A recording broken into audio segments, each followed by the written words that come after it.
For Chapter 7, we're going to step away from the gas laws and think back to the things we learned at the beginning of the semester about atomic theory. And so as we go from atomic theory, we're going to go more into quantum theory and look at light, look at waves, color, and see how things all relate to each other. So to begin with, we can look at this pretty figure here and talk about some definitions and some concepts that are present throughout this chapter. First off, the wavelength is the distance between a crest and a crest, or a trough and a trough. What is a crest and a crest? This little spot right here, the top of that crest, all the way to the top of this crest. The distance between those two is your wavelength, or between the trough and the trough. So between the two mins or the two maxes, the distance there is a wavelength. So that's why the unit is typically in meters or nanometers. Since these distances, we're talking about light, the distance is really, really small. We could also think about frequency. You can either have this V symbol or the F symbol for frequency. And frequency is just how many cycles per second. So how many times do you see of a wave from a crest to a crest to a crest to a crest? How many times do you see a crest per second?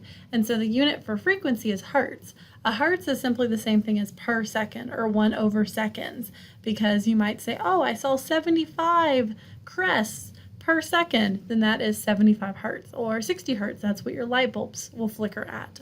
Okay, you may not see the flicker, it's there. How many times is that light flickering per second? All right, and so then these two units are related to energy. How are they related to energy? So over here on the right side, you see high energy, and on the left, you see low energy.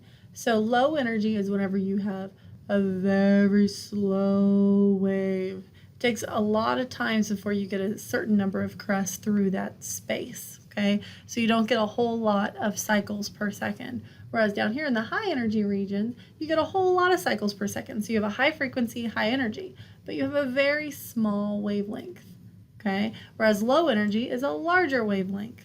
And so they're inversely related. Also, the wavelength is proportional, or it's related to the so-called color. Color is really a descriptor. It's not really a scientific term. It's just a category we have placed these waveforms into, with radio waves being a really low energy form of electromagnetic radiation, gamma rays being on the higher end of this electromagnetic radiation.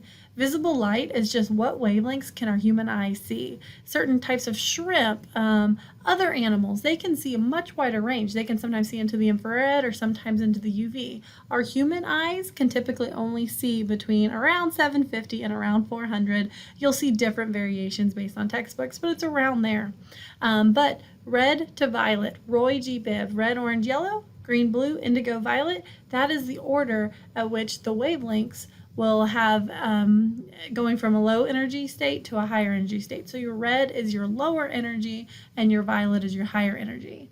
Also, look at these namings. It makes sense.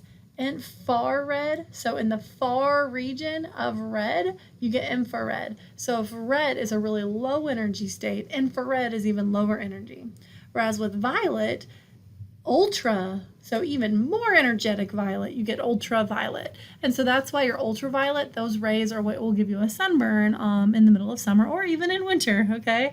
And then X-rays can penetrate your skin, and the gamma rays, think about gamma, you think of nuclear. So it's not that you need to memorize these, but it just kind of makes sense, okay? Can radio waves heat up your food? No, they don't have enough energy, but microwaves can. And then infrared is just on the one end of red, ultra is on the other end of violet. X-rays, obviously those have more energy than just the sun, and the gamma rays are nuclear. So without memorizing these, you should be able to just common sense-wise think which one has low energy, which ones have high energy. I also like looking at this comic strip to help me remember it. So read it for a second and just take a minute, and I love this comic. I think it's funny. So the character says, do you sell ultraviolet bowl? What? Excuse me? What about regular violet bowl? No. Blue bowl? No. Green bowl, yellow bowl, orange bowl? No, no, no. Rats. Okay, I'll take a red bowl. And then as he's walking out of the store, I was hoping for something a little higher energy. At least it is an infrared bowl. I just love that because it's just two little nerdy kids wanting their Red Bull to be a little more energetic. And if you think about Red Bull, it's actually really poorly named. These were a different special edition of Red Bull, and it wasn't different in energy. I thought the Blue Bull should have more sugar or more caffeine or something because then it'd make more sense because Blue Bull should be more energetic than red. But anyway, those are the types of things that I use to help remind me that red is low energy and blue, violet, those are the higher energy states. Here are some energy relationships that are good to kind of consider and know about. These will be given to you on your exam, but you need to know what the units are, what these symbols mean. So E is energy, this wavelength, frequency, mass, velocity, speed of light. Planck's constant is just a constant that you can use to convert between frequency and wavelength. And then N is our energy level, and we're going to be looking a lot at that in the next couple weeks. All right, so these are all just your relationships. So I suggest pausing the video, just writing them down, making a note of them, writing down their relationships. Okay, next, Einstein. Often when you think about Einstein, you think, oh, hey, he won the Nobel Prize, and you are correct. But then you might say, oh, he's the one that came up with E equals mc squared. And that's clearly what he won the Nobel Prize for. You'd be wrong. He actually won the Nobel Prize for the photoelectric effect. What is the photoelectric effect? Well, the idea is that if you hit a metal with a low energy or a low frequency of light, you're not going to get electrons to pop off. Every surface has a certain energy barrier that you have to hit it with at least that much energy in order for electrons to be emitted. And so if you keep hitting it with low light, even if you hit it with more light, if you haven't hit that energy minimum that it's required to pop off electrons, it doesn't matter how much light you hit it with, it's not energetic enough to cause the electrons to bounce off. Think about how that would play into the importance of MRIs, X-rays, that kind of thing. And then also, once you hit it with a high enough frequency of light, now you're going to have electrons striking and electrons coming off. And so even if you hit it with even higher energy, it's not like, oh, I hit it with, 350 nanometers and I needed 300 nanometers in order to get more electrons. No, it's how many wavelengths you hit it with. That's going to tell you how many electrons. So the number of wavelengths that you hit it with relates directly to the number of electrons. Once you hit that energy minimum, even if you hit it with more energetic energy, that does not require more electrons to pop off.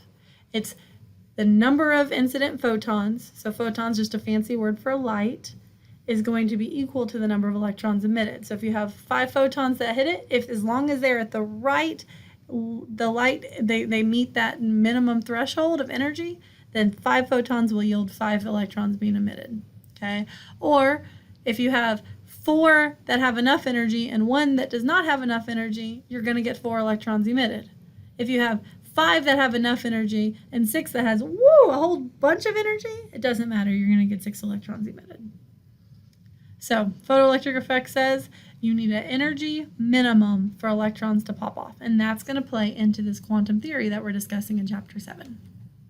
A good summary of all of this information would be that both wavelength and frequency are related to energy, and the energy of these electrons is going to relate back to color. And so all 4 of these properties are very much tied in to the quantum theory of an electron. And so understanding how these are interrelated will really help you understand the quantum theories of an atom.